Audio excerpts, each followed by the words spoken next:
गांव में ही था।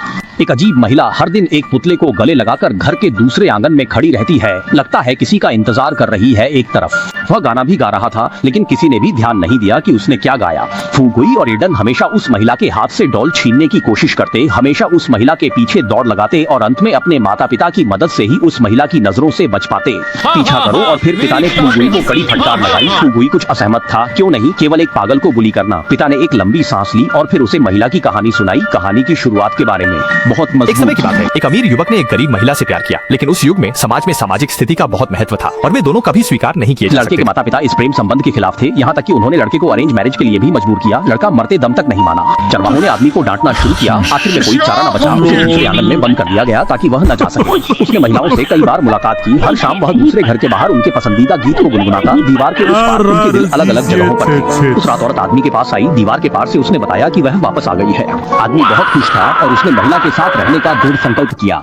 इसलिए एक गहरी रात में आदमी ने अपने नौकर के साथ मिलकर खुद को भागने में मदद की। चांदनी में वे साथ में भागे और बाहर एक खुशहाल जीवन जिया।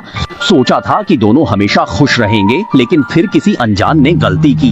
सिर्फ उस आदमी ने ही नहीं, बल्कि उसने अपने पिता को भी बताया। पिता जल्दी से आए और उस आदमी को पकड़ना चाहा ताकि वे उसे घर वापस ले जा सके, लेकिन वह आदमी कहाँ मानने वाला था। उसने अपने माता पिता के साथ विवाद किया। कौन सोच सकता था कि पिताजी गुस्से में आदमी को लोहे के आदमी के सामने मार डालेंगे और फिर भी उसे इंसान नहीं मानेंगे। उस दिन बच्चों ने उसे अकेला छोड़ दिया।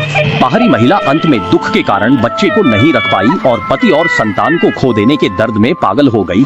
उसके बाद महिला हमेशा एक इंसानों जैसी गुड़िया को अपनी बाहों में लेकर रहती थी। हर दिन नंगे पैर उस घर के दरवाजे पर दौड़ती थी जहाँ पहले वह आदमी फंसा था। उसे बेचैनी से इंतजार करते हुए रोते देखा जा सकता था, लेकिन हर बार जब उनके घर वाले उस औरत को देखते हैं तो उनके चेहरे पर एक नापसंदगी का भाव होता गांव है। के लोग दयालु हैं, इसलिए जब भी महिला को बेचारी समझते उसे थोड़े बचे खुचे खाने का सामान दे देते। इससे वह अब तक जिंदा कहानी है। यहीं खत्म हो जाती है। अमीर पहले ही आंसुओं से भर चुके थे, फिर आंसू पोंछकर पूछा नाम क्या और है? वे महिला का नाम पिताजी मिशेल ने है कहा। और पुरुष का नाम आइस डस्ट बात है। खत्म होने के बाद दरवाजे के बाहर से उस महिला का गाना सुनाई दिया। इस बार फुगुई ने दिल से उसके गाने को सुना और अंत में उसने साफ सुना कि वह क्या गा रही थी। महिला ने गाया तुम था, मुझसे प्यार करते हो, मैं तुमसे प्यार करती हूँ। ये सब मिठास में बदल गया। दोस्तों सब्सक्राइब, लाइक और शेयर करना मेरी रचनात्मकता को बढ़ावा देता है। अगला एपिसोड और भी शानदार होगा।